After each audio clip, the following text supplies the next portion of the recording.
नमस्कार। Fair observer Hindi में आपका स्वागत है। आज मैं भारत की विदेश नीति पे बात करूंगा। भारत की विदेश नीति का हाल बेहाल क्यों है?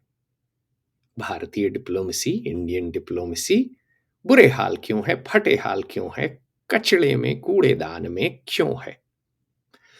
तो ये बात मैं नहीं कह रहा हूं, ये बात भाजपा के नेता कह रहे हैं, ये बात कांग्रेस के नेता कह रहे हैं, ये बात आम आदमी के नेता कह रहे हैं, ये बात समाजवादी पार्टी के नेता कह रहे हैं, ये बात डीएमके के लोग कह रहे हैं, ये बात तृणमूल कांग्रेस के लोग कह रहे हैं, ये बात जनता जनार्दन भी कह रही है। तो बात क्या हो रही है? प्रारंभ हम तथ्य से करते हैं। टिप्पणी से पहले तथ्य से करते हैं, उसके बाद मैं आपको तर्क दूंगा। तो मैं पहला तथ्य प्रस्तुत करता हूं। हमारा प्रयास, भारत का प्रयास कई दशकों से यह था कि पाकिस्तान के साथ हमें जोड़ा ना जाए, पाकिस्तान को आइसोलेट किया जाए, पाकिस्तान को एक टेररिस्ट स्टेट करार किया जाए। मेरा प्रश्न प्रधानमंत्री से और इंडियन फॉरेन सर्विस के जो महारथी हैं उनसे यह है, क्या आप ये अपना उद्देश्य सिद्ध कर पाए? क्या ये अपना गोल अचीव कर पाए? दूसरा तथ्य, विश्व में एकमात्र हिंदू राष्ट्र है नेपाल। क्या आप नेपाल को भी संभाल पाए?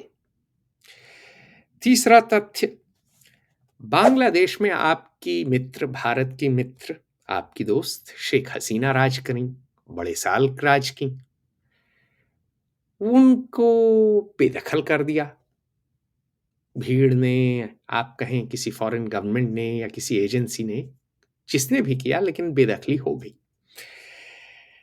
शेख हसीना के जाने के बाद क्यों आ रहा है आपको पसीना? चौथा प्रश्न, चौथा तथ्य, ऑपरेशन सिंदूर ने किसी ने आपका समर्थन नहीं किया।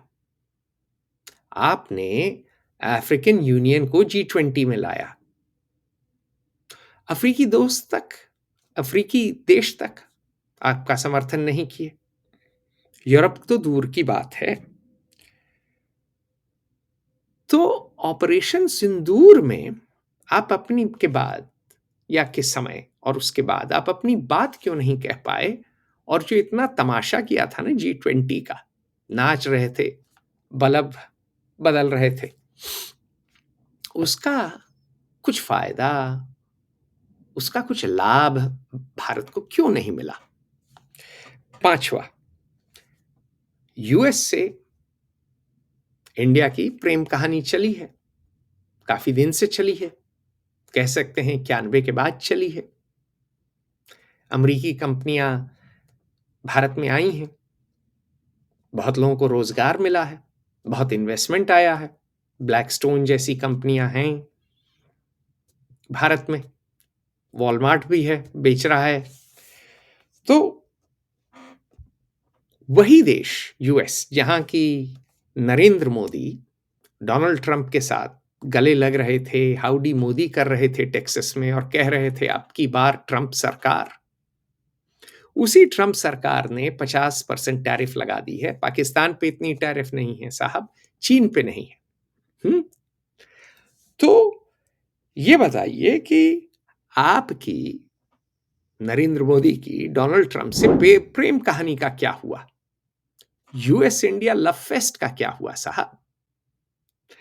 तो यही नहीं है, एक और तथ्य है, चलने से पहले यूएस इंडिया की जब बात ही कर रहे हैं, सर्गियो गौर ताशकेंत में पैदा हुआ, एक सोवियत रूस के जमाने का बच्चा, अब एम्बेसडर आ रहा है इंडिया, और साउथ और सेंट्रल एशियन अफेयर्स, साउथ और सेंट्रल एशियन अफेयर्स का ऑनवॉय भी आ रहा है। तो आप भारत को, कहां तो आप चाह रहे थे कि चीन के साथ आप बैठें, परमानेंट सिक्योरिटी काउंसिल के मेंबर बने, और कहाँ आपको बैठा दिया गया है उज़्बेकिस्तान, तजिकिस्तान, अफ़गानिस्तान के साथ। आप उसी कुर्सी पे बैठे हैं, जिस कुर्सी पे आपके अगल-बगल जिन बैठा है पाकिस्तान, बांग्लादेश, अफ़गानिस्तान, उज़्बेकिस्तान। ये तो हश्र भारत का 1998 में नहीं हुआ, जब पोखरण हुआ। तो यथार्थ ये है कि हाल बेहाल है, और प्रश्न उठता है, तो तथ्य तो मैंने आपको दिए, अब तर्क की बात करते हैं। हाल बेहाल क्यों है? तो मैं तो 3 कारण देता हूं। पहला, लीडरशिप फेलियर। दूसरा, इंस्टीट्यूशनल कोलैप्स, आपका सिस्टम चरमरा के टूट चुका है। और तीसरा, कल्चरल फ्लॉस, कुछ सांस्कृतिक आप में त्रुटियां हैं, उससे भाग नहीं सकते। तो शुरुआत करते हैं लीडरशिप फेलियर से। तो देखिए, बाइबल पढ़िए, तो बाइबल में जिक्र आता है the 4 horseman of the apocalypse. अब एपोकलिप्स नाउ एक पिक्चर भी थी, और और एपोकलिप्स जो आया है, इतना बुरा हाल इंडियन फॉरेन पॉलिसी में अरसे से नहीं आया था। शायद 80s में आया हो, बीच एक आध दफे शायद आ गया हो। गोवा जब ले लिया था भारत ने 1961 में, उसके बाद 62 में जो है चीन से लड़ाई में हमारी पिटाई हो गई, पर तब भी अमेरिका ने समर्थन किया। बीच में थोड़ा सा मनमुटाव था काफी लोगों से, लेकिन ठीक है, चलता है, कम से कम गोवा तो ले लिया। लेकिन इस समय आप बिल्कुल धरातल नहीं, आप आसमान से धरातल पे नहीं गिरे हैं, पाताल लोक में जाके अटके हैं। तो लीडरशिप कौन है भाई? नरेंद्र मोदी, हमारे विश्व गुरु, प्रधानमंत्री, कप्तान तो वही हैं टीम के। और अगर टीम हारती है तो जिम्मेदारी किसकी है? कप्तान की। नरेंद्र मोदी ने जुमलेबाजी की सरकार चलाई है। एक मेरा मित्र है, फौज में है, वो बोलता है, भाई ये तो प्रचार प्रसार की सरकार है, उससे आगे इससे कुछ नहीं होता है। हर आदमी परसेप्शन मैनेजमेंट में जुटा हुआ है। अश्विनी मंत्री हो, मेरा क्लासमेट है वॉटन का, रेल मंत्री है, वो रील मंत्री है। प्रधानमंत्री हो, वो तो ट्विटर पे ही छाए रहते थे, जगह जगह अवार्ड लेते फिरते थे। लेकिन गहन सोच, गहरी सोच की कमी रही है। कमी ही नहीं, अथाह कमी रही है। अब आप देखें, नरेंद्र मोदी जवाहरलाल नेहरू की निरंतर आलोचना करते हैं। आलोचना तो मैंने भी की है, मेरे पिताजी ने भी की है, और हम लोगों ने इसलिए की क्योंकि नेहरू ने भारत पे सोशलिज्म लाया, और नेहरू ने डिफेंस नेग्लेक्ट किया। उस कारणवश हम एक कमजोर राष्ट्र हो गए, आर्थिक तौर पे भी, और आप देखिए शस्त्र अस्त्र में भी, डिफेंस में भी, रक्षा में भी। तो इस कारणवश बाप बेटे डॉक्टर इंद्रपति सिंह और अतुल सिंह को जवाहरलाल नेहरू नहीं फूटी आंख सुहाते हैं। उन्होंने 2 बहुत बड़ी त्रुटियां की। लेकिन अगर आप देखें, नरेंद्र मोदी की नीतियां तो वही हैं ना जो जवाहरलाल नेहरू की थी। Jawaharlal Nehru non aligned movement की बात करते थे, ये स्ट्रेटेजिक ऑटोनॉमी की बात करते हैं। दोनों में कुछ खास फर्क तो है नहीं। कह मानना यही है ना कि हम किसी के साथ नहीं जुड़ेंगे, ठीक है, अच्छी बात है, लेकिन आपने जो है वही old wine in new bottle डाल दी। नेहरू की तरह मोदी को भी विश्व गुरु बनने की बीमारी है। नेहरू चाचा 5 दफे कपड़े बदलते थे, मोदी मामा भी 5 दफे कपड़े बदलते हैं। नेहरू चाचा भी कहते फिरते थे कि हम गरीबों के मसीहा हैं। मोदी मामा भी G20 में अफ्रीका को ले आए, ये भी बनने चले हैं थर्ड वर्ल्ड के नेता। कम से कम नेहरू चाचा पढ़े लिखे थे, किताबें लिखी, अंग्रेजी बड़ी अच्छी बोलते थे, हिंदी नहीं बोल पाते थे लेकिन अंग्रेजी अच्छी बोलते थे।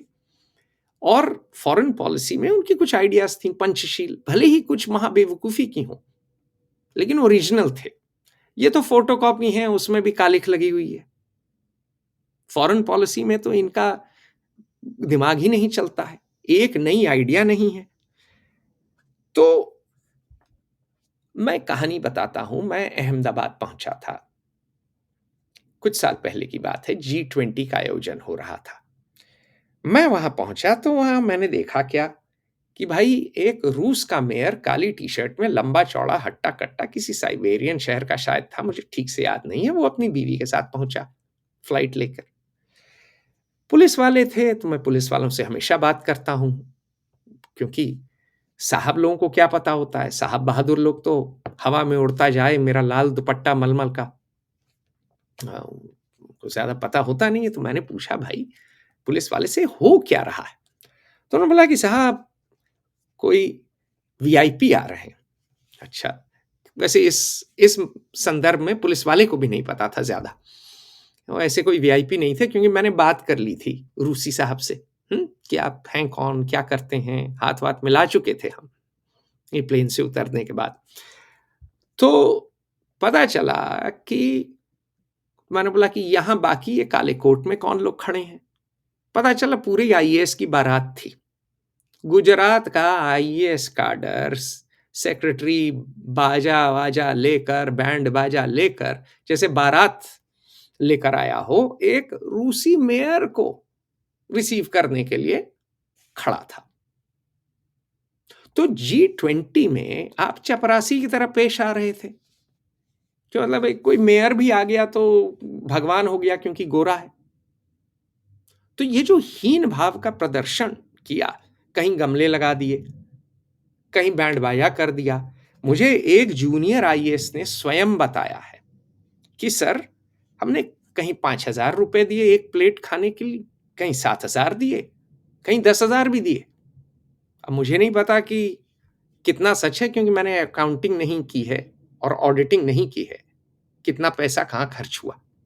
लेकिन ऑडिट होना तो जरूरी है कि भैया इतना पैसा आप खर्च कर रहे हो एक एक खाने पे, कि 10,000 रुपए या 5,000, माना 5,000 है, 5,000 रुपए की एक प्लेट 5 सितारा होटल में, एक एक लंच डिनर, इतने लोगों का आईएएस खा रहा है, आईएएस के बच्चे भी आ गए होंगे,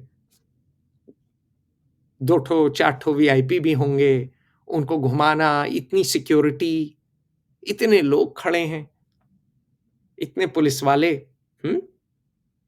मोहल्ले में अगर आपका बटवा छिन जाए तो कोई नहीं खड़ा है, एफआईआर दर्ज कराने के लिए कोई नहीं मिलेगा। लेकिन उस दिन सारी पुलिस लगी हुई थी एयरपोर्ट पे। तो जो नौटंकी की ना, ठेठ नौटंकी, और ये विश्वगुरु की आइडिया रही होगी, इसने मजाक बना दिया भारत का। इंडियन सोचे कि भैया G20 के हम प्रेसिडेंट हैं, भैया G20 की प्रेसिडेंसी हर साल बदलती है, कौन सी बड़ी बात है, की फर्क पैंदा है। लेकिन उसी को लेके नाचने लगे, बलब हिलाने लगे। तो इस तरह की फॉरेन पॉलिसी बेतुकी, बिना आइडियाज की, बिना बैलेस्ट, शिप में पहले बैलेस्ट रखता था कि जहाज उलट ना जाए, ये हमारे मोदी मामा ने की। तो ये पुअर मैंस जवाहरलाल नेहरू हैं। जवाहरलाल नेहरू की कम से कम आइडिया तो थी कि एंटी कॉलोनियल थे, एम्पायर हटाएंगे, पुरानी कॉलोनीज को हम चुनौती देंगे, कीनिया की आजादी का समर्थन किया, चीन के साथ प्यार मोहब्बत करने की कोशिश की। वो अलग बात है चीन ने टपली मार दी, लेकिन कम से कम ओरिजिनल तो थे। बेवकूफ रहे हो लेकिन ओरिजिनल तो थे। ये तो परसेप्शन मैनेजमेंट, जुमलेबाजी, ट्विटर, बयानवीर, इसी में रह गए। फॉरेन पॉलिसी का एफ नहीं पता इनको, पढ़े लिखे ही नहीं है। तो ये बहुत बड़ी दिक्कत है। और मजे की बात यह है कि इन्होंने अमेरिका के साथ काफी गलतियां की। पहली बात लोग भूल जाते हैं, नरेंद्र मोदी को अमेरिका ने वीजा नहीं दिया था कई साल। मैंने उस पर लेख लिखा था, मैंने कहा था कि ये बात सही नहीं है। एक चीफ मिनिस्टर को आप, इलेक्टेड चीफ मिनिस्टर को आप वीजा नहीं दे रहे हैं और डिक्टेटर्स को दे रहे हैं, तो ये तो ठीक नहीं है ना। ये अच्छी बात नहीं है। बहुत कम लोग भारतवासी उन दिनों लिखते थे इन मुद्दों पे, मैंने स्वयं लिखा। ठीक, इनको जब जब ये प्रधानमंत्री बने तो ये आ गए तुरंत अमेरिका। इन्हीं का आदमी बैठ के गुजरात भवन में मुझसे बोला था कि मोदी जी बिल्कुल अमेरिका नहीं जाएंगे, मोदी जी बड़े स्वाभिमानी हैं, मोदी जी महान हैं, सर्वशक्तिमान हैं, बड़े बलवान हैं। पता चला पलटी खा गए 4 दिन में। फिर मैंने पूछा गुरु क्या कह रहे थे? तो आज तक मुंह छुपाता फिरता है वो बंदा। अब मैं नाम नहीं लूंगा, आप समझ गए होंगे कौन किसकी बात कर रहा हूं। तो बाबूजी पहुंचे ये भागते दौड़ते। चलिए अच्छा है ओबामा के साथ अच्छी बनी, क्योंकि ओबामा एशिया पिवट करना चाहता था। ओबामा ने सोचा कि भाई चीन हमारा सबसे बड़ा शत्रु है, या शत्रु नहीं तो राइवल है आने वाले दिनों में, हमको भारत की आवश्यकता है, तो उसका फायदा मिला। उसके बाद जब ट्रंप आए तो ये बिल्कुल ट्रंप की ओर पलटी मार गए। और यही नहीं, इन्होंने जो है जाके आयोजन किया हाउडी मोदी टेक्सास में, और कहा, ऐलान किया अब की बार ट्रंप सरकार। अब जो बाइडेन तो बुढ़ऊ थे, वो ज्यादा इसको जो है गले नहीं लगाए, इस पे उन्होंने ध्यान नहीं दिया बहुत ज्यादा ना। उनकी जो एक्सपीरियंस टीम थी उन्होंने भी कहा कि भाई हिंदुस्तान की जरूरत है। ठीक है, बोल गए मोदी जी जोश में, ठीक है, कोई बात नहीं। लेकिन जो जूनियर मेंबर थे बाइडेन टीम की, मुझसे स्वयं बात किया है लोगों ने, मुझसे स्वयं कितने लोगों ने प्रश्न किया है कि भाई ये क्या है? ये आपका डोनाल्ड ट्रंप है, डोनाल्ड ट्रंप हमारा फैशिस्ट है, ये आपका फैशिस्ट है। हिंदू फैशिस्ट इनको कहा गया, हर अखबार में उठा के देख लीजिए, न्यूयॉर्क टाइम्स में उठा के देख लीजिए, वॉशिंगटन पोस्ट में उठा के देख लीजिए, फॉरेन पॉलिसी में, फॉरेन अफेयर्स में, यहां तक वॉल स्ट्रीट जर्नल तक इनको नहीं बख्शा। तो जो कि राइट का पेपर है। और एक समय यह आया था कि इनको हिंदू सुप्रेमिसिस्ट कहा जाने लगा, जो कि व्हाइट सुप्रेमिसिस्ट से मेल खाता है।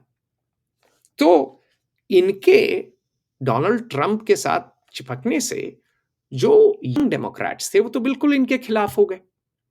सीधी बात यह है कि किसी दूसरे देश की डोमेस्टिक पॉलिसी में इंटरफियर नहीं करना चाहिए, खासकर जब आपकी पर कैपिटा इनकम 2500, 2600, $2700 है। आप गरीब देश हैं, औकात में रहिए। भूल गए अपनी औकात, नाचने लगे, बल्ब हिलाने की आदत है, बल्ब हिलाने लगे। चलिए जो हुआ सो हुआ।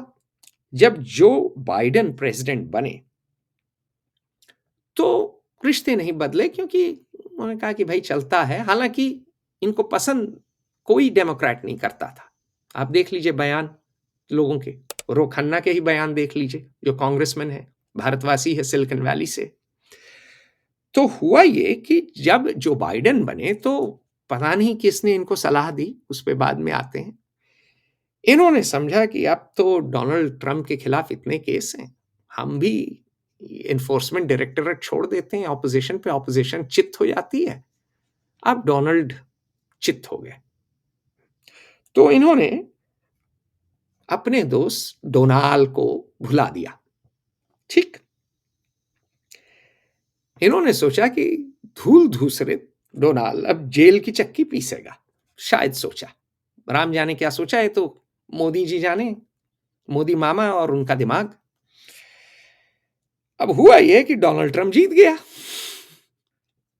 तब ये भागे भागे आए वॉशिंगटन डीसी और बिल्कुल लेट गए।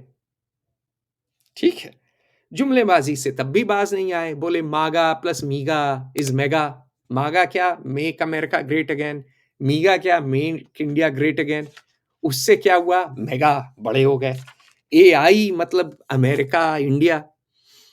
ये तो बेपैंदी के लोटे लोटे निकले। दोबारा बोलूंगा, बेपैंदी के लोटे। डेमोक्रेट से देख के बोले देखो ये तो थे ही हिंदू फैशिस्ट, उनको तो शुरू से ये पसंद नहीं थे। रिपब्लिकन बोले अरे कल तक तो हमको भूले हुए थे बाबू, प्यारे मोहन सहाय तुम कहां से आए, अब कहां से आ गए। अच्छा, जाके इलॉन मस्क के आगे लेट गए। आप लोगों ने पिक्चर देखी होगी, फोटो देखी होगी, एक ये बैठे हैं, दूसरी ओर इलॉन मस्क, एक ओर नैनी बैठी है इस ओर, और दूसरे ओर काले कोट में हमारे आईएएस, आईएफएस मंत्रीगण। जितने लोगों ने वो फोटो देखी, और उसके बच्चे खेल रहे हैं, जितने लोगों ने वो फोटो देखी हंस रहे थे। मेरा एक दोस्त है, यही है, और वो जो है पुराना खुर्राट है इंटेलिजेंस की दुनिया का, बोला क्या नौकरों की तरह पेश आ रहे हैं मोदी जी, हैं? What's this chap doing? क्या कर रहा है तुम्हारा प्रधानमंत्री? मैंने बोला भाई, मैं तो भारत में नहीं रहता, अब जाता रहता हूँ, मेरे माता पिता रहते हैं, लेकिन ऐसा थोड़ी है कि मेरा प्रधानमंत्री है आज के दिन। तो मैंने बोला भाई, मैं बात क्या हो गई?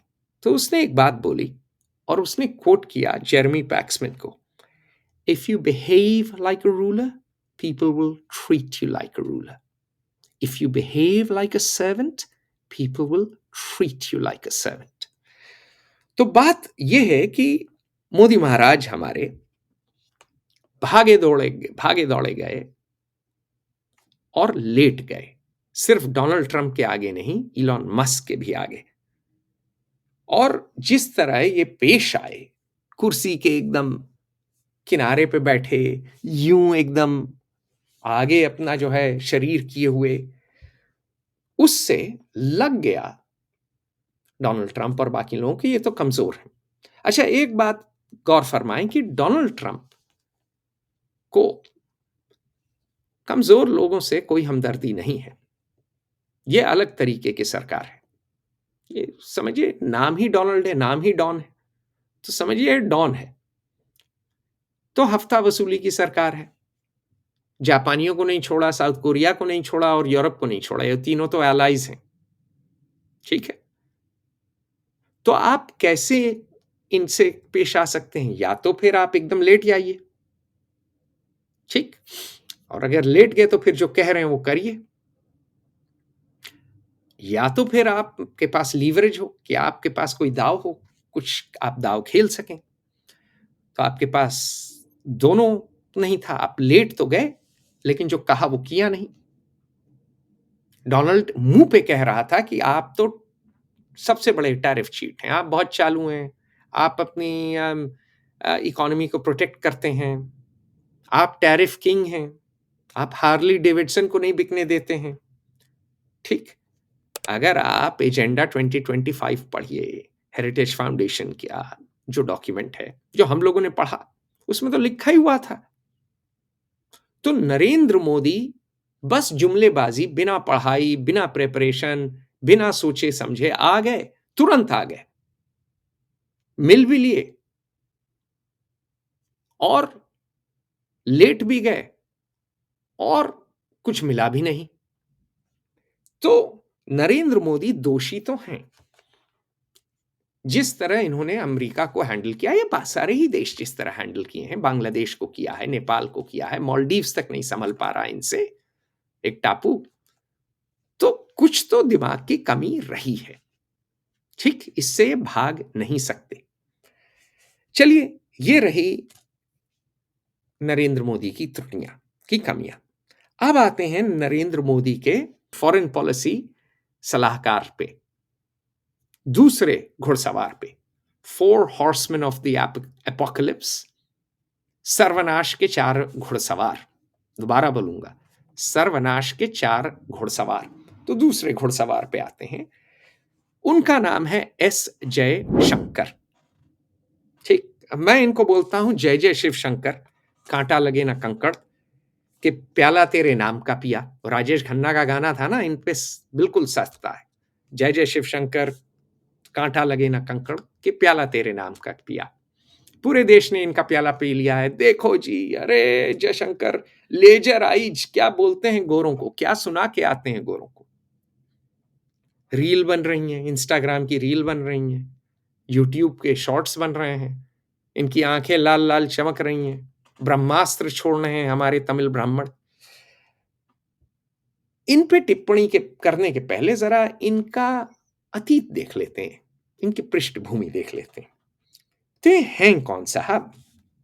यह हैं के सुब्रमण्यम के पुत्र।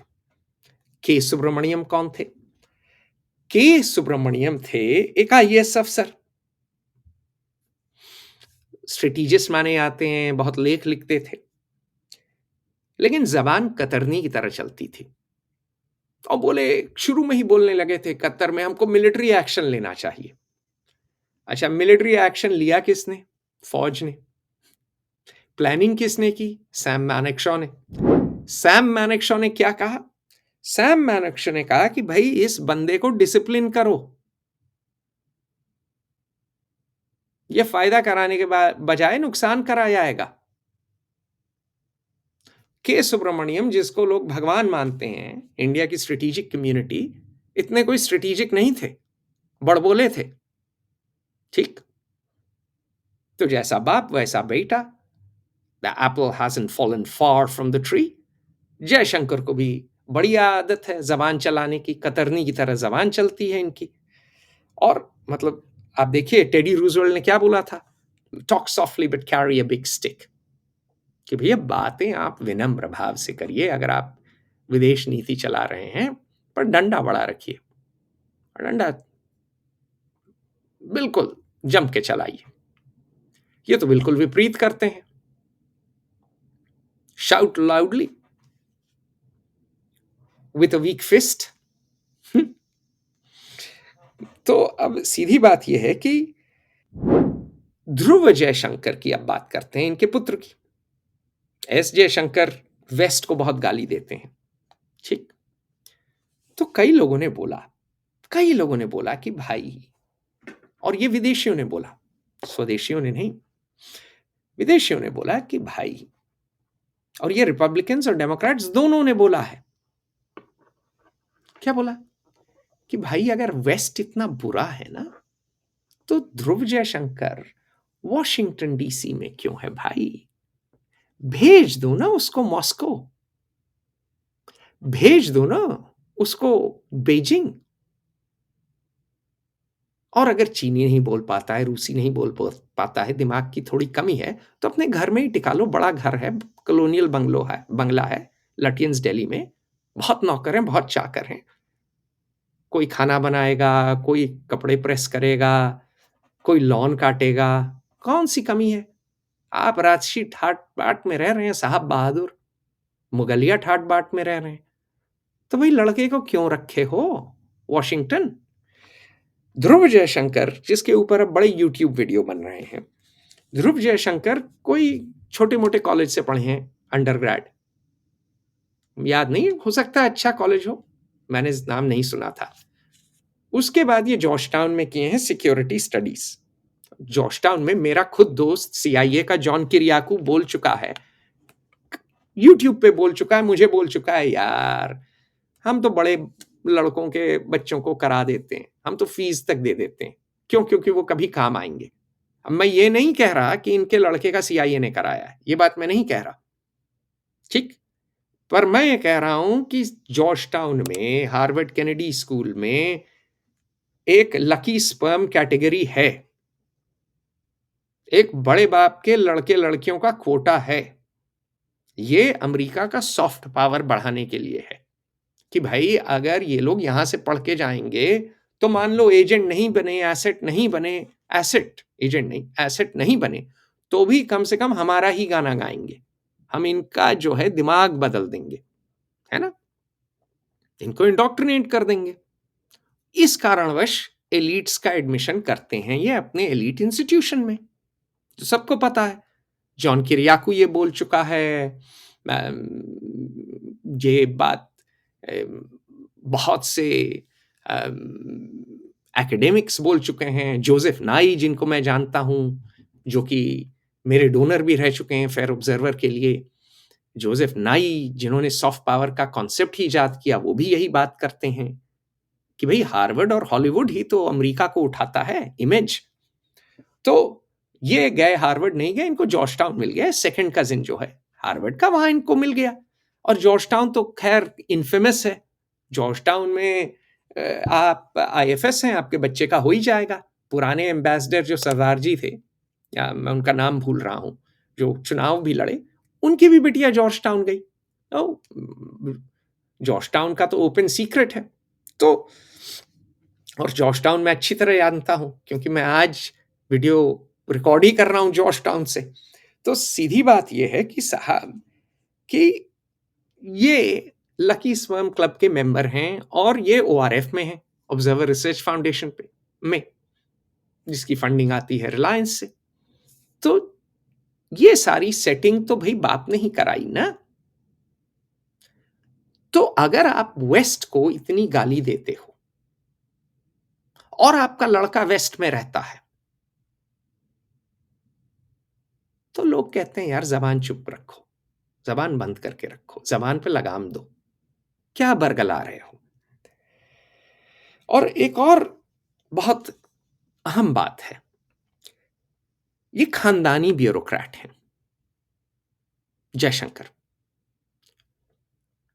ट्रंप एडमिनिस्ट्रेशन में रिपब्लिकन जो हैं वो ब्यूरोक्रेट से चिढ़ते हैं। इस पे मैं आगे समझाऊंगा क्या चल रहा है वॉशिंगटन में। और ये जो खानदानी ब्यूरोक्रेट होते हैं, इनके बच्चे, इनका खुद का भाई तो अमेरिका में है, एस जयशंकर का भाई भी अमेरिका में है, एक भाई, और बेटा अमेरिका में है।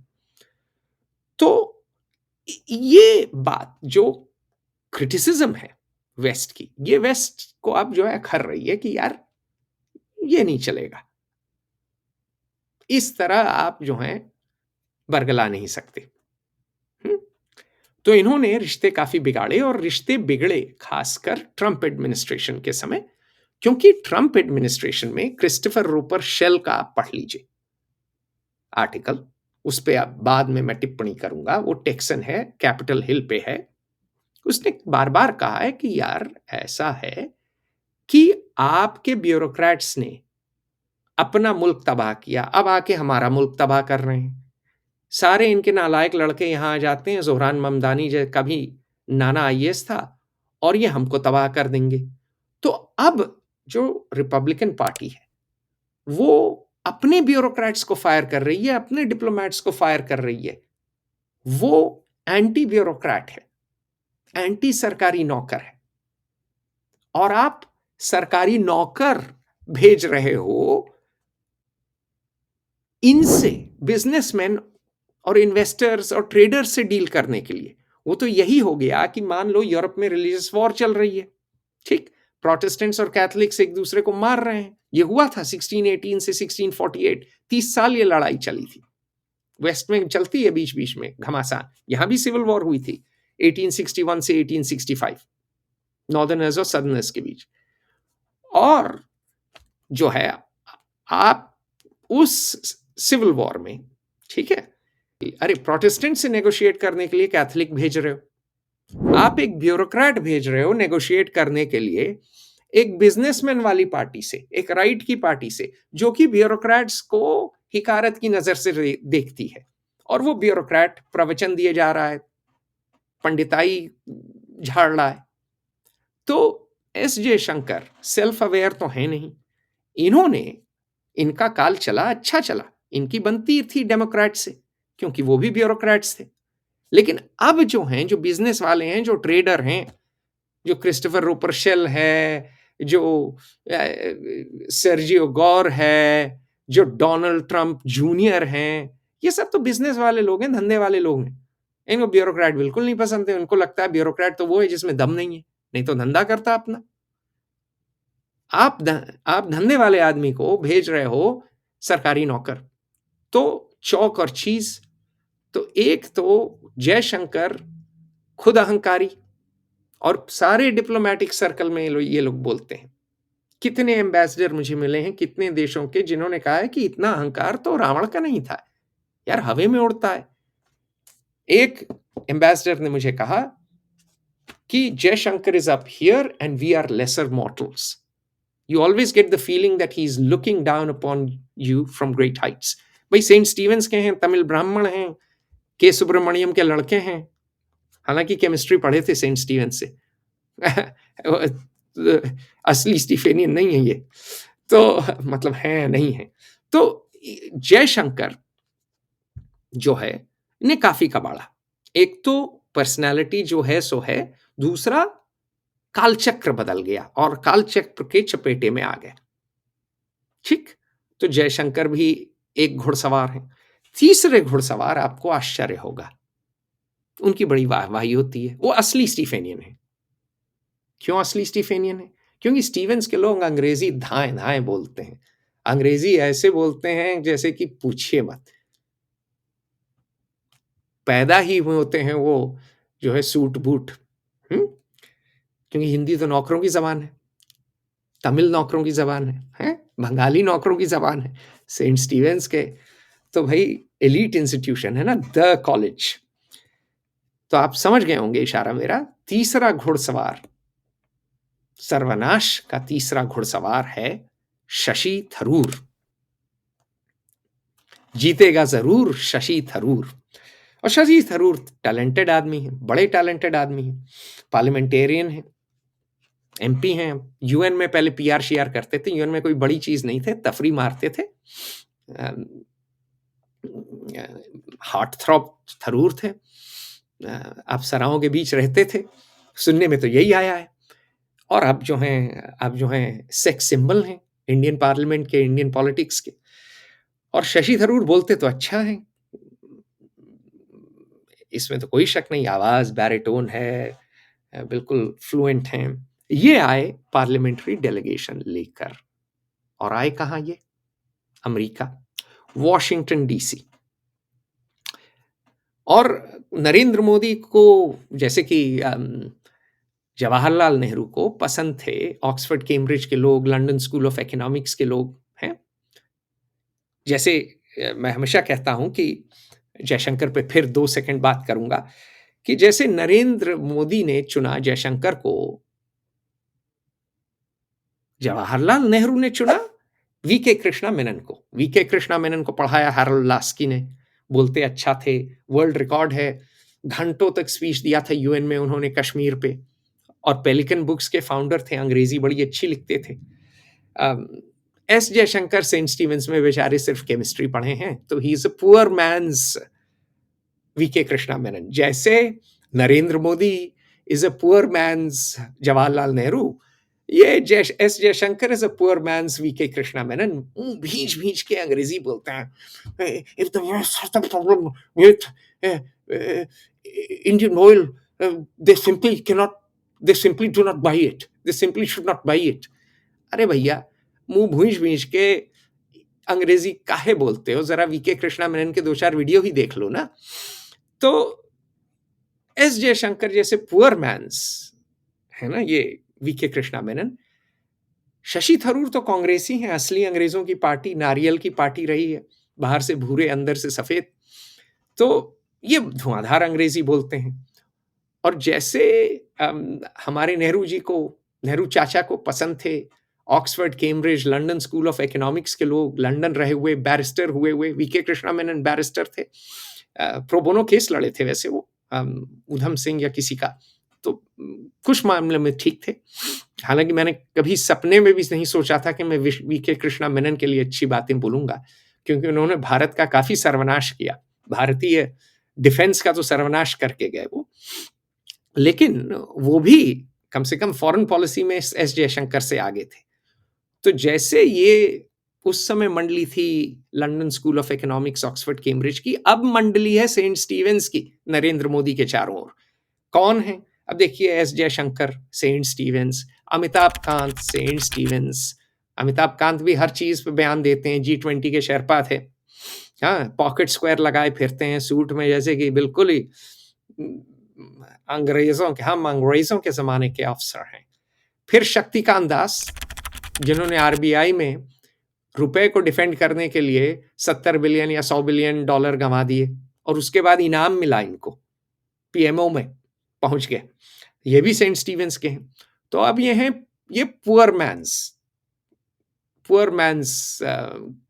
भूरे साहब हैं ये। नेहरू जी ओरिजिनल थे तो ऑक्सफोर्ड कैम्ब्रिज वालों को लाते थे, ये ले आते हैं सेंट स्टीवेंस के। लेकिन बदला कुछ खास नहीं है। बदला कुछ खास इसलिए नहीं है क्योंकि उसी तरह की बेवकूफियां कर रहे हैं। अब जैसे वीके कृष्णा मेनन अमरीकियों को खामखा नाराज करते रहते थे। उसी तरह शशि थरूर, जिनकी अंग्रेजी वीके कृष्णा मेनन की तरह है। शशि थरूर की अंग्रेजी ठीक है, अंग्रेजों को, बहुत से अंग्रेजों को पसंद नहीं है, क्योंकि अंग्रेज इनको शैम्पू बॉय बोलते हैं, कुछ ज्यादा ही फ्लावरी इंग्लिश, गुलाबी अंग्रेजी का प्रयोग करते हैं, लेकिन कुछ भी हो, अच्छी है। तो मई 2025 में प्रधानमंत्री नरेंद्र मोदी ने कुछ एमपीज का डेलीगेशन, कुछ एमपीज का गिरोह भेजा वॉशिंगटन डीसी। नेतृत्व कर रहे थे कांग्रेस के एमपी शशि थरूर। क्यों भेजा? भेजा इस कारणवश कि वो चाहते थे कि शशि थरूर और बाकी एमपी, ऑल पार्टी डेलीगेशन जाए, प्रेसिडेंट डोनाल्ड ट्रंप से मिले। तो मोदी मामा ट्रंप ताऊ के पास थरूर अंकल को भेजे, हमारे शैम्पू बॉय, जुल्फें लहराते हुए, और उनको भेजा कि ये समझाएं ताऊ को कि ताऊ, पाकिस्तान ने पहलगाम टेरर अटैक किया, पाकिस्तान विलेन है, हमने पाकिस्तान को सबक सिखाया, हम ही आपके मित्र हैं, हमारा साथ दीजिए। थरूर को भेज तो दिया ट्रंप ताऊ से मिलने, मोदी मामा ने, या वॉशिंगटन लोगों से मिलने भेज तो दिया, और रिपब्लिकन एडमिनिस्ट्रेशन है। लेकिन ये बात भूल गए कि न्यूयॉर्क सिटी लिटरेचर फेस्टिवल में सितंबर 2024 में शशि थरूर कुछ कह गए थे, बह गए थे और कह गए थे। तो बह के क्या कह गए बाबूजी, और जो कहे वो वायरल हो गया। It is not really our place to comment on Donald Trump, यही बोल रहे थे। क्यों? As an Indian parliamentarian. फिर ये बोले, I did not choose to be an immigrant even when I had the right to do so। ठीक है, बोल गए, लोग सुने। और फिर बोले, I have interacted with 4 or 5 US presidents, George H.W. Bush, Bill Clinton, George W. Bush and Barack Obama। बहुत बड़ी बात है, आप बड़े आदमी हैं साहब, आप पुरुष ही नहीं, आप महापुरुष हैं। इसीलिए इतनी लड़कियां आप पे मरती हैं। तो ठीक है, लेकिन ये क्या बोल के गए डोनाल्ड ट्रंप के बारे में? He does not have the class, distinction, political heft, statesman-like gravitas, and intellectual quality that I find woefully lacking in this gentleman। Quote unquote। Class से जहां से मैंने शुरू किया ना, और जेंटलमैन, ये इन्हीं के शब्द हैं, देख लीजिए। अच्छा, इंस्टाग्राम पे लोग खुश, अरे वाह मास्टर स्ट्रोक, क्या बोल गए शशि जी, बहुत अच्छे। यूट्यूब पे लोग खुश, सब लोग ताली पीट रहे हैं, देखो जी शशि थरूर जीतेगा जरूर, शशि थरूर। बात यह है कि मेरे रिपब्लिकन दोस्त, रिपब्लिकन ही नहीं, डेमोक्रेट दोस्त, मेरे ही मीटअप पे आया Steve Forster national press club में, बोला यार, मतलब आप बोल रहे हो आप इमिग्रेंट नहीं बने हैं, आपके बच्चे कितने हैं, बच्चे किधर हैं? जरा आप जाइए और देखिए कनिष्क थरूर का प्रोफाइल पेज, वो डेप्यूटी एडिटर है फॉरेन अफेयर्स में, देख लीजिए उसका प्रोफाइल पेज। फिर आप देखिए ईशान थरूर, उसका प्रोफाइल पेज, उससे तो मैं एक दफे मिला भी हूं, वॉशिंगटन पोस्ट में काम करता है, जेफ बेजोस की नौकरी करता है, जरा उसके लेख देख लीजिए। आप इमिग्रेट नहीं किए ना, आप इसकी डींग मार रहे हैं। डेमोक्रेट्स और रिपब्लिकन्स दोनों बोले यार बच्चे तो तुम्हारे यही है ना, क्या बात कर रहे हो? डोनाल्ड ट्रंप गया गुजराओ, उसके बच्चे तो नहीं है ना इंडिया। शशि थरूर के दोनों लड़के कहां हैं? यहीं इस देश में, अमेरिका में। तो क्या बड़ी बड़ी बातें कर रहे हो, क्या डींग मार रहे हो, क्या दोगलापंती कर रहे हो, क्या फ्रॉड हो, हैं? तो साहब, मजे की बात यह है कि मोदी मामा को ये तो आभास होना चाहिए था, मामा जी को, कि ताऊ के पास किसको भेज रहे हैं। ताऊ के पास उसको भेज रहे हैं जो ताऊ की घनघोर आलोचना कर बैठा है। और ताऊ ऐसा तो है नहीं कि भूल जाता है। उसको भेज रहे हैं जिसके दोनों लड़के अमेरिकी डेमोक्रेट हैं। तो ये जो थाली में थूक के गए हैं, उसका तो कुछ भरना तो पड़ेगा भारतवर्ष को। ये नहीं भरेंगे, इनके लड़के अमेरिकी, इनके पोते पोतियां अमेरिकी, ये बल्ले बल्ले करेंगे।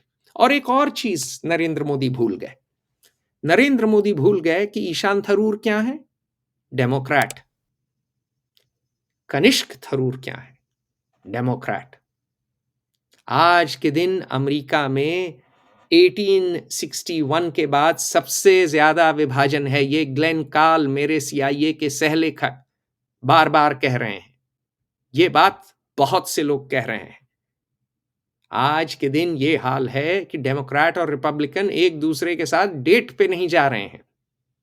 आप एक डेमोक्रेट को भेज रहे हैं, लेफ्ट लीनिंग शशि थरूर को, उसको जो कि आईवी लीग से है, जिससे इनकी चिढ़ी हुई है यहां पे, जिसका पैसा ये काट रहे हैं, हार्वर्ड से भिड़े हुए हैं, कोलंबिया को टाइट कर रहे हैं,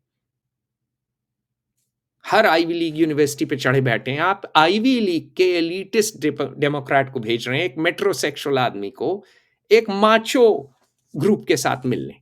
तो आपने यही किया कि रिलीजियस वॉर चल रही है, मान लीजिए यूरोप में, कैथोलिक और प्रोटेस्टेंट। ठीक, आपने प्रोटेस्टेंट दरबार में अपने, यहां एक कैथलिक आपको मिला, आपको सारे क्रिश्चियन एक लगे, अंग्रेजी बोलने वाले सब हैं, बड़ी धाए धाए अंग्रेजी बोलते हैं। भैया मैं नरेंद्र मोदी हूं, मुझे तो आती नहीं अंग्रेजी, मैं शशि थरूर को भेज देता हूं। थरूर अच्छी अंग्रेजी बोलता है, जयशंकर तो मुंह भींच भींच के बोलते हैं, शशि थरूर सुर लय ताल के साथ राग अलापता है, मैं इसको भेजता हूं। ये भूल गए कि शशि थरूर वही प्राणी है, उसी तरह का प्राणी है जिससे सख्त चिढ़ है रिपब्लिकन्स को, चौक और चीज। तो ये तीसरे घुड़सवार सर्वनाश के शशि थरूर हुए। अब चौथे की बात करते हैं। चौथा घुड़सवार सर्वनाश का है विनय क्वात्रा। ये विनय क्वात्रा किस किस आदमी का नाम है? विनय क्वात्रा है फॉरेन सेक्रेटरी। ये स्टीफेनियन नहीं है, ये नरेंद्र मोदी की तरह है कि ये जो हैं नॉन एंग्लिसाइज्ड बैकग्राउंड से हैं। ये बीएससी किए हैं जीबी पंत यूनिवर्सिटी से, एग्रीकल्चर और एनिमल हस्बेंड्री में। तो टेक्सन से तो इनकी बन जानी चाहिए, जहां ये टेक्सन जो हैं सांडों के साथ समय बिताएं, एक टोपी पहने, घूमे फिरें। लेकिन विनय क्वात्रा के साथ दिक्कत क्या है? न ये किसी से मिलते हैं, न किसी से जुलते हैं, मिलना जुलना किसी से नहीं। ये गिल थॉम्सन मेरा एक बड़ा करीबी इजरायली अमेरिकन दोस्त है, वो कैपिटल हिल में है, वो डेमोक्रेट है। वो बोलता है यार तुम्हारे डिप्लोमेट किधर हैं, आते ही नहीं है, आउटरीच ही नहीं है, कहाँ है, बात ही नहीं करते, मिलते जुलते ही नहीं है। उसके सालोन पे एक दफे मैं इंडियन एम्बेसी से किसी को लेके गया था, मात्र एक दफे। और जिसको लेके गया वो आईएफएस नहीं था, क्योंकि आईएफएस तो उस पर बाद में बात करेंगे। तो वो कहता है भाई आउटरीच तो शून्य है, एम्बेसडर किसी से नहीं मिलता है,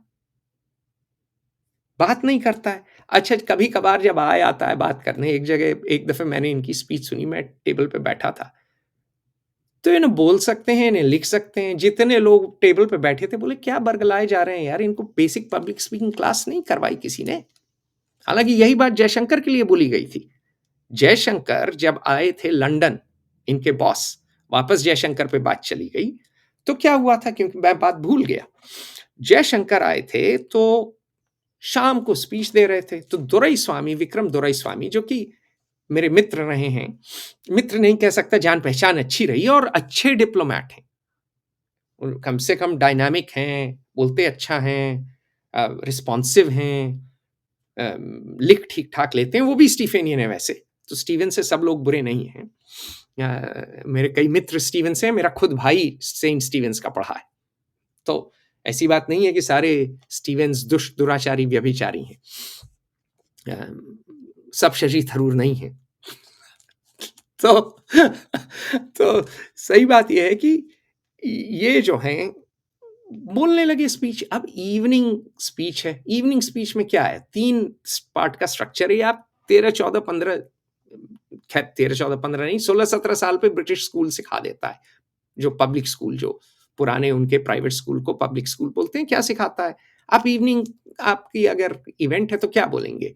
बोलेंगे यू आर ग्रेट, क्योंकि आप आए हैं इंग्लैंड, रिसेप्शन हो रहा है। We are great, enjoy the food and drinks. यही है 3 पॉइंट होते हैं। You are great, we are great, you know, we'll do well, we do great together, enjoy the food and drinks। अब ये चालू हो गए, ये किया, कद्दू में तीर मारा हमने, ये किया, मोदी जी ये कर रहे हैं, मोदी चालीसा जपने लगे। तो मेरा जो एक MI6 का मित्र मेरे बगल में खड़ा था, बोला यार ये चुप करो इसको यार, हाई स्कूल के बच्चे इससे अच्छी स्पीच दे देते हैं, क्या कर रहा है ये? मैंने बोला यार राग अलाप रहा है और क्या कर रहा है? तो उसने बोला ये ना, इनके लिए शब्द प्रयोग किया। बोला बोला this pigeon chested midget should grow up। बात गौर फरमाइए, क्या इनकी इज्जत है? पिजन चेस्टेड मिजेट, क्या मतलब? छाती एकदम कबूतर की, और मिजेट मतलब बौना, कबूतर की छाती वाला बौना। चुप हो, मतलब ग्रो अप कर जाए, मतलब बड़ा हो जाए, थोड़ा दिमाग लगाए। तो ये जब हमारे जो है लेजर आइज के लिए कहा जाता है, विनय क्वात्रा के लिए लोग क्या कह रहे होंगे, आप कल्पना कर लीजिए। खैर यहाँ अमेरिका में उतना पब्लिक स्पीकिंग पे जोर नहीं है, लेकिन फिर भी टेबल पे जितनी महिलाएं बैठी थी और 2-3 शख्स भी थे, वो यही बोले कि यार क्या चले जा रहे हैं, चले आ रहे हैं, भाई मुद्दे पे आओ ना, गुलाबी अंग्रेजी जलेबी लॉजिक क्या चला रहे हो? तो हमने इस समय जब यूएस इंडिया रिलेशंस बुरे हाल हैं, ऐसे आदमी को भेजा है जो न बोल पाता है न लिख पाता है, जो घर घुस्सू है, न किसी से मिलता है न किसी से जुलता है, न जा रहा है वो कैपिटल हिल आउटरीच बनाने, न वो ट्रंप एडमिनिस्ट्रेशन में किसी से रिश्ते बना रहा है, न वो डेमोक्रेट से रिश्ते बना रहा है, क्योंकि आज नहीं तो कल कालचक्र बदलेगा ना, डेमोक्रेट्स आएंगे। तो आपको रिश्ते सबसे बना के रखने हैं ना, आप तो एम्बेसडर हैं। आप इंडियन अमेरिकन कम्युनिटी के बाहर जा ही नहीं रहे हैं, उस घेटों के बाहर निकलते ही नहीं है, क्योंकि उस घेटों में सब आपको सरियाते हैं। अरे Vinay sir, sir sir sir sir, आप महान हैं, सर्वशक्तिमान हैं, बलवान हैं, पुरुष ही नहीं महापुरुष हैं, और हैं आप बौने। तो विनय क्वात्रा जो हैं, इनसे संभल नहीं रहा है। ये फॉरेन सेक्रेटरी थे। बांग्लादेश की जिम्मेदारी किसकी थी? इनकी। बाबूजी से बांग्लादेश बांग्लादेश नहीं संभला। बाबूजी को कोई पता ही नहीं था, होशो हवास नहीं था क्या होने वाला है बांग्लादेश में। और उस ग्रोस इनकॉम्पिटेंस के लिए इनको पनिशमेंट के बजाय इनाम मिला। जैसे शक्तिकांत दास को ग्रोस इनकॉम्पिटेंस के लिए इनाम दिया, इनको भी इनाम दिया। रिटायरमेंट के बाद ये एम्बेसडर बने आ गए हैं। और अब जिस तरह ये बांग्लादेश गुड़गोबर किए थे, अब ये यूएस इंडिया रिलेशंस गुड़गोबर कर रहे हैं। ठीक है, तो ये जो 4 हमारे महारथी हैं, ये 4 सर्वनाश के घुड़सवार, ये फॉरेन पॉलिसी का भट्टा बैठा रहे हैं, ये इंडियन डिप्लोमेसी को गटर में डाल रहे हैं, कचड़े में डाल चुके हैं। अब मैं समझाता हूं कि क्या हो रहा है वॉशिंगटन डीसी में, और ये हम अप्रैल 2024 से समझा रहे हैं। बहुत से लोगों को ये बताया है, बहुत से नेताओं को बताया है, बहुत से बिजनेस लीडर्स को बताया है, कुछ ने सुना है, अधिकांश ने के कान पे जूं नहीं रहेंगी। देखिए, ट्रंप, सबको पता है, अमेरिका फर्स्ट पॉलिसी चला रहे हैं। कमजोर के लिए इनको कोई इज्जत नहीं है, न इज्जत है न रहम है। बयानबाजी से जयशंकर बाज नहीं आ रहे हैं। ट्रंप भी परफॉर्मेटिव पॉलिटिक्स कर रहे हैं। उनको बड़ा प्यार है ट्विटर पे कुछ बोल देना, हेडलाइन। उनको क्या चाहिए? पहली चीज हेडलाइन, वाह भाई, हेडलाइन वाह भाई। दूसरी चीज चाहिए कि भाई पैसा। अमेरिका के लिए टैक्स इन्होंने कम किया है रईसों के लिए, तो भाई टैरिफ से, बाकियों से पैसा लेंगे। तीसरी चीज चाहिए इनको, मार्केट एक्सेस इंडिया में। ठीक, बड़े क्लियर हैं ये। पुराने एम्बेसडर यूएस के मैं मिला था केन जेस्टर से, यही रोना रो रहे थे कि यार इंडिया बड़ा प्रोटेक्शनिस्ट है, बहुत प्रोटेक्शनिस्ट है। आप हमको ट्रांजैक्शनल बोलते हो, आप हमसे 100 गुना ज्यादा ट्रांजैक्शनल हो। आप तो टैरिफ और नॉन टैरिफ बैरियर इतने लगा के बैठे हो। अभी वकील मिला था मुझे, बहुत बड़ी फर्म का, वो बोल रहा था यार 60% टैरिफ आप लगाए हुए हो मिल्क पाउडर पे, क्वालिटी कंट्रोल ऑर्डर निकाले फिरते हो। अगर एप्पल नहीं हो आप, अगर आप कोई भी ठीक साइज की भी अमेरिकन कंपनी हो, बिजनेस नहीं कर पा रहे हो, क्योंकि जीना हराम कर रखा है यही ब्यूरोक्रेट्स ने, कंप्लायंस राज और टैक्स टेररिज्म करके। अरे वॉलमार्ट के लोगों ने मुझसे बोला कि भाई बिजनेस करना बड़ा मुश्किल है, गौतम अदानी और मुकेश अंबानी को फेवर किया जाता है, हमें पीटा जाता है। तो ये शिकायत बहुत आई है ट्रंप एडमिनिस्ट्रेशन को, इसीलिए स्कॉट बेसेंट ने मुकेश अंबानी की ओर इशारा किया। तो हो क्या रहा है कि जयशंकर की बयानबाजी चल नहीं रही है, लोगों को उससे सुलग जा रही है कि क्या बयानबाजी कर रहे हो।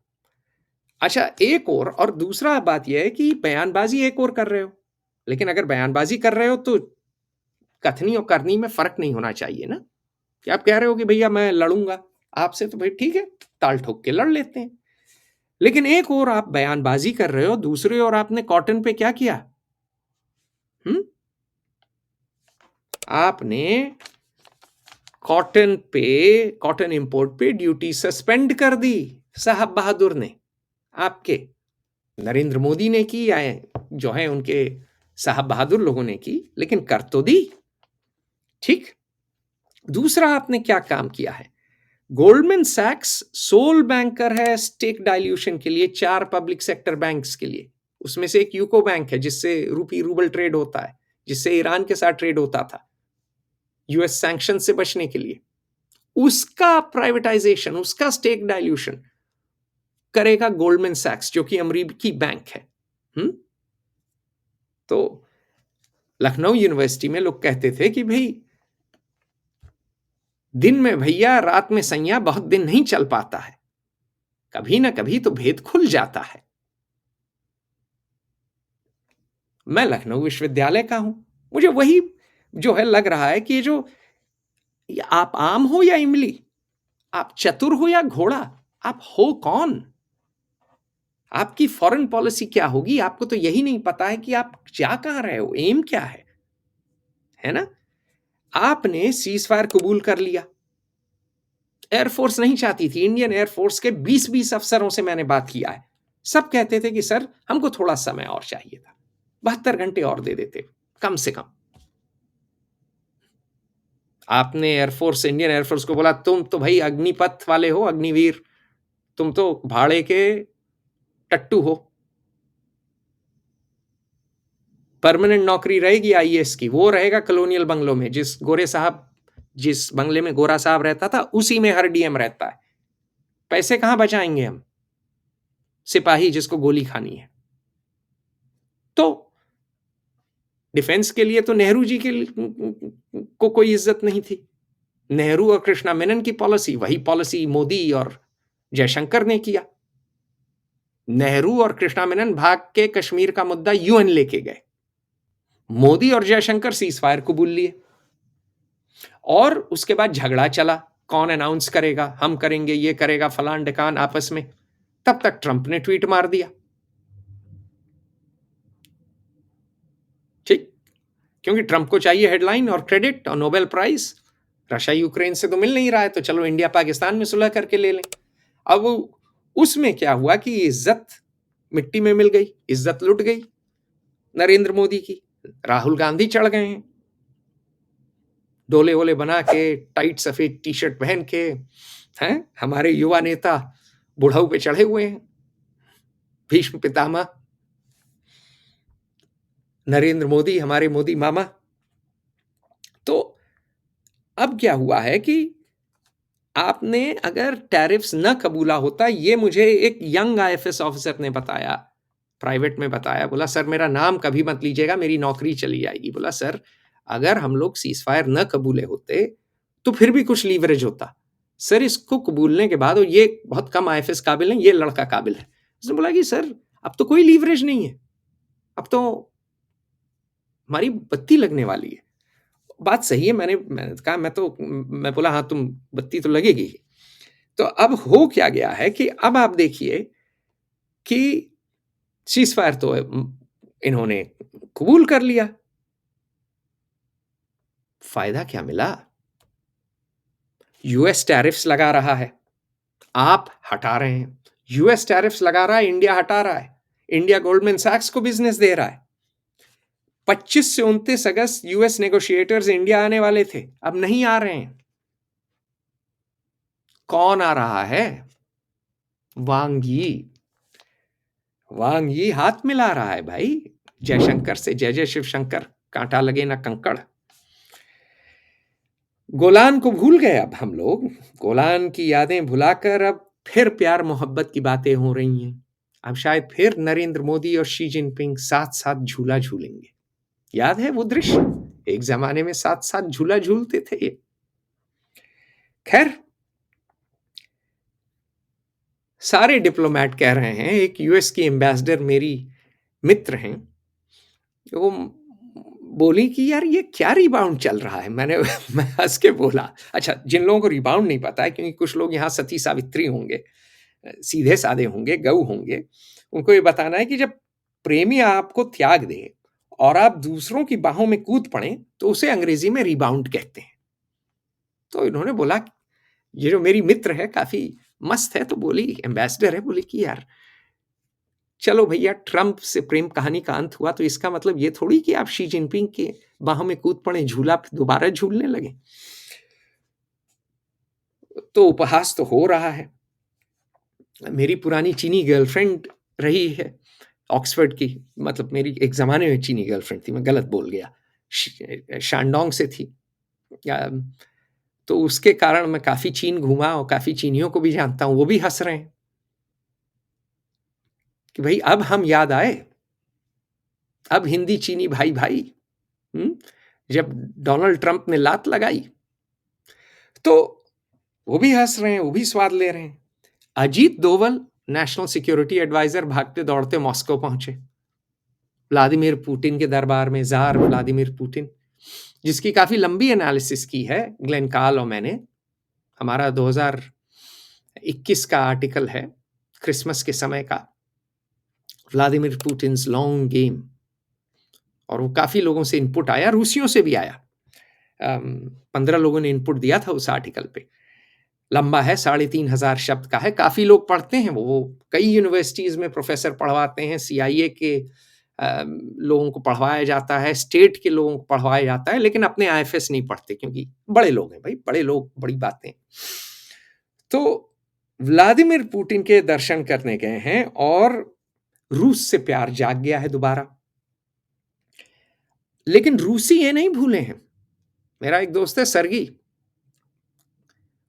वो 4-5 दिन पहले मिल गया था, तो सर्गी बोल रहा था, यार ये बताओ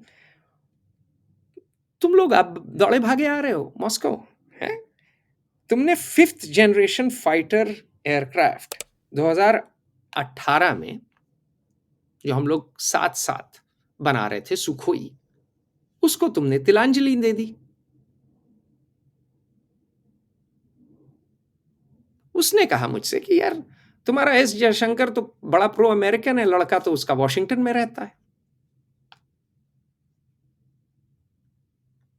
ठीक, तो रूसी तो नहीं भूले हैं ना,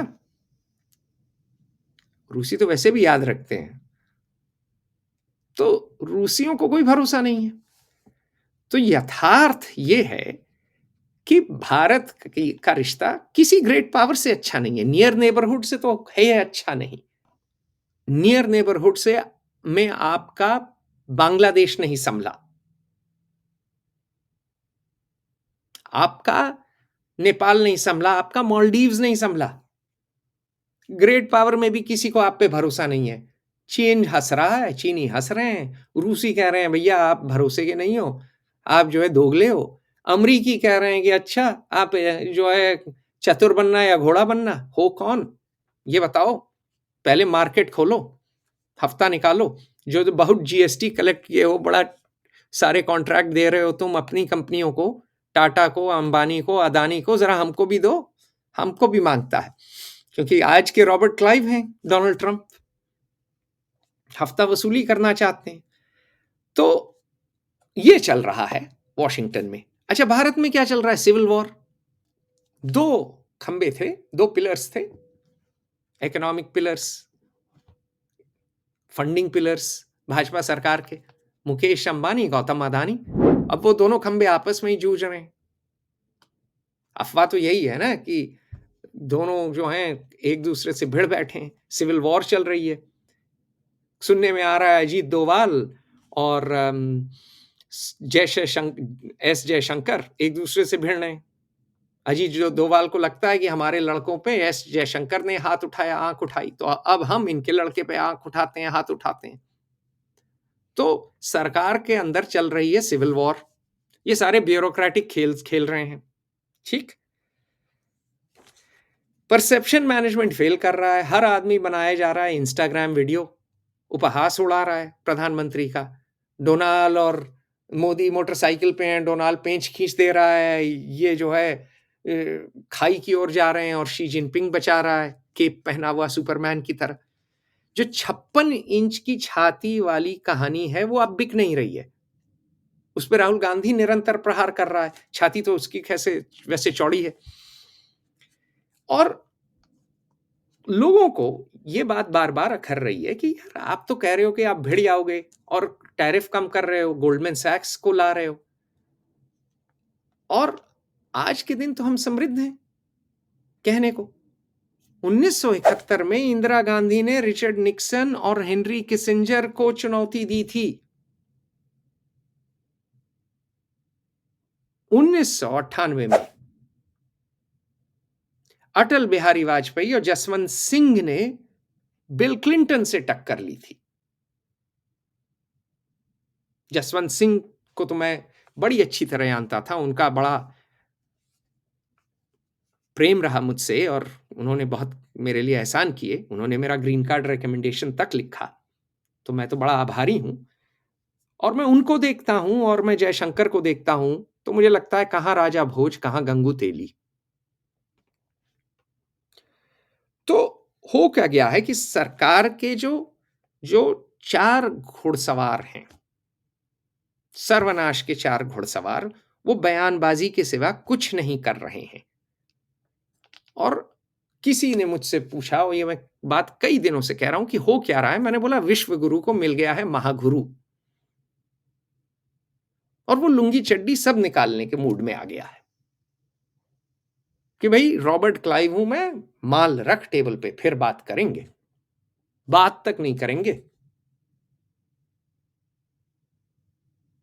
आपकी ब्यूरोक्रेसी ने चलाया है टैक्स टेररिज्म, आपकी ब्यूरोक्रेसी ने चलाया है प्रोटेक्शनिज्म, आपकी ब्यूरोक्रेसी ने चलाया है कंप्लायंस राज, आपकी ब्यूरोक्रेसी ने हमारी कंपनियों को सताया है। अब हम आपको सताएंगे।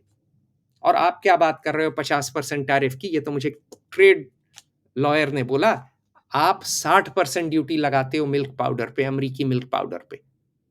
हटा दो ना। आप तो कहते हो कि हमारी गाय ये सब खाती है, आपकी गाय तो कचड़ा खाती है, और जब आप उसको गौशाला में ले जाते हो तो फूटती है, असली चारा खा के गैस बनता है, वो फूट जाती है।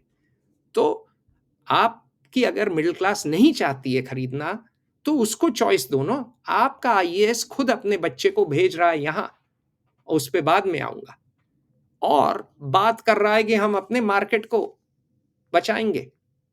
हैं? हमको स्वर्ग का रास्ता दिखा रहा है सबको, अपनी जनता को, अपने कंज्यूमर को, और अपने नर्क की ओर खिसक रहा है। तो अब, और ये याद रखिए, नरेंद्र मोदी ने ब्यूरोक्रेट्स की सरकार चलाई है।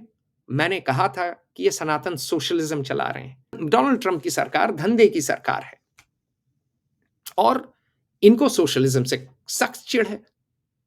मुझे ग्लेन काल, रिटायर्ड सीआईए ऑफिसर, बोले कि आप कभी अपने प्रोटेक्शनिस्ट और सोशलिस्ट डीएनए से भाग नहीं पाए।